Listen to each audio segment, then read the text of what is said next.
Muhammad Parway. Soalan nombor Assalamualaikum warahmatullahi wabarakatuh. Soalan nombor 1.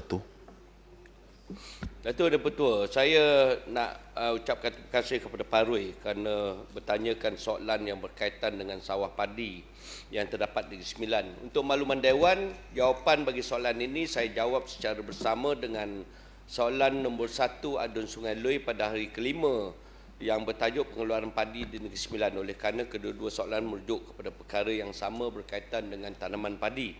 Menjawab soalan utama daripada Yang Berhormat Parway berkenaan keluasan penanaman padi di Negeri Sembilan. Luas kawasan lazim bertanam di Negeri Sembilan ada seluas 1,150 hektar yang melibatkan kawasan utama iaitu Jelebu, Jempol, Kuala Pilah dan Tampin yang meliputi 13 skim padi yang berada di bawah pemantauan Jabatan Pertanian Negeri Sembilan. Untuk makluman Yang Berhormat, padi ataupun Oryza sativa dalam nama saintifiknya lah untuk rekod Dewan. Pasal kita nak tukar sekali Negeri Sembilan ni tukar nama padi itu Oryza sativa. Oryza sativa. Kalau didialekkan tu dia akan jadi bahasa Yang Berhormat nilai. Dia relax sikit Muhammad ya, pasal tapi ini betul. Ni Oryza sativa. Bahasa saintifik bagi padi lah. Jadi untuk taman diberi tumpuan oleh kerajaan negeri bagi memastikan sekuriti makanan negeri dapat dipenuhi. Penekanan ini diambil perhatian oleh kerajaan negeri apabila kita mengambil iktibar Yang Berhormat. Pada tahun 2023, bila berlakunya kekurangan beras di pasaran sekaligus meningkatkan permintaan kepada beras tempatan, beras putih tempatan. Jadi kan itu Yang Berhormat, kerajaan negeri telah mengambil beberapa langkah yang sewajarnya seperti melaksanakan tindakan perluasan kawasan sawah dengan memanfaatkan tanah-tanah terbiak untuk dibangunkan semula sebagai kawasan penanaman padi. Masalah kita sekarang ni Yang Berhormat Datuk Yang Di-Pertua dan Yang Berhormat Parway, kerana aktiviti penanaman padi ini tidak yang dikata tidak menguntungkan sesetengah pesawah. Jadi kan itu dia tidak begitu popular.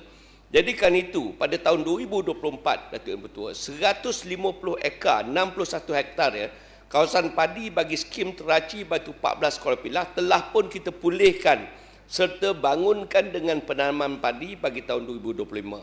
Tahun 2025 ni Datuk betul kita tambah lagi 40 hektar, yakni 100 ekar tanah terbiar yang dikenal pasti untuk dibangunkan secara berperingkat di skim Londah Tampin.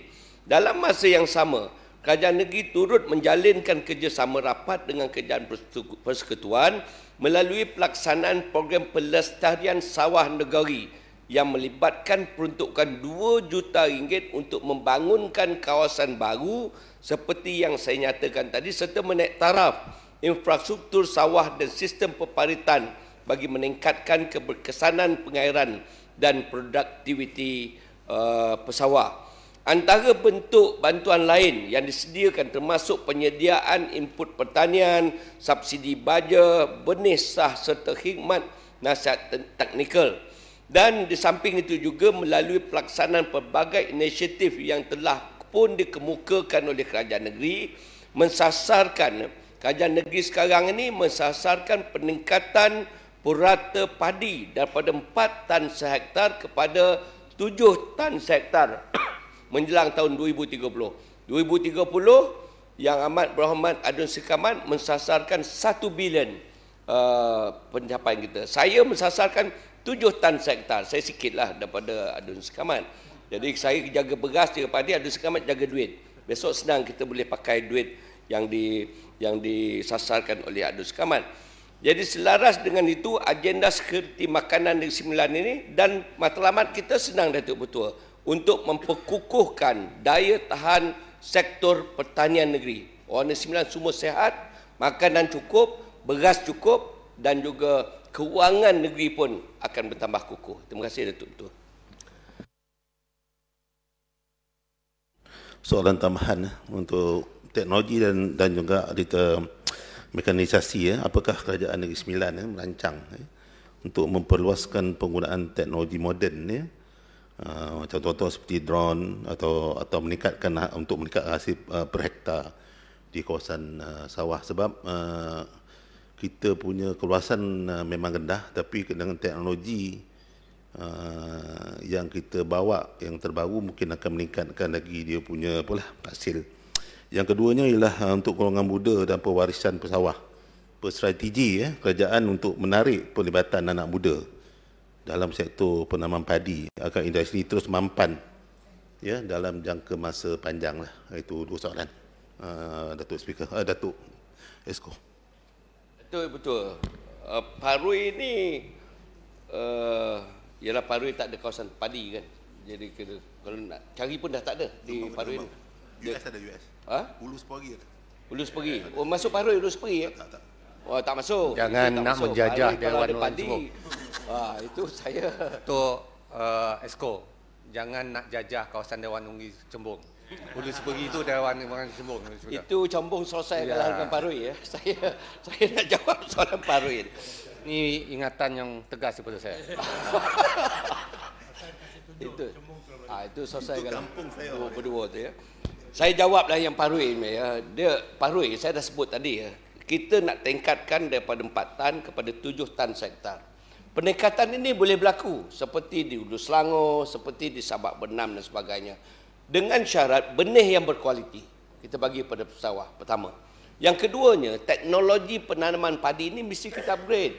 Kalau kita menggunakan tenaga manusia, sekarang ni kita dah pakai drone melalui kepada pesawah-pesawah. Dan drone yang diberi melalui PPK ini disewakan, malah ada khidmat drone kita untuk kita digunakan oleh pesawat-pesawat kita di seluruh Negeri Sembilan. Ini memang kita laksanakan.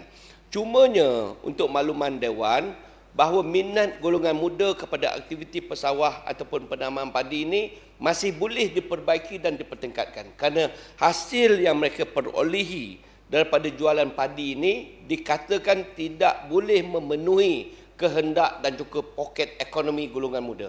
Ini yang kita nak mula perbaiki daripada sekarang supaya minat orang muda kepada penanaman padi ini dapat kita tambah dari masa ke semasa. Dan saya yakin insya-Allah dengan beberapa pendekatan baru yang kita lakukan kepada aktiviti penanaman padi ini, termasuk melalui aktiviti pelancongan dan juga aktiviti homestay yang dilaksanakan dari masa ke semasa, insya-Allah golongan muda akan mula tertarik. Sekarang ini kita naik taraf kawasan penanaman padi di Sungai Buloh dengan kos sebanyak 850 juta ringgit, 850,000 ringgit, dan juga naik taraf kawasan penanaman padi di Londah dengan kos hampir 1 juta dalam proses tender sekarang insya-Allah. Terima kasih Datuk Yang Pertua.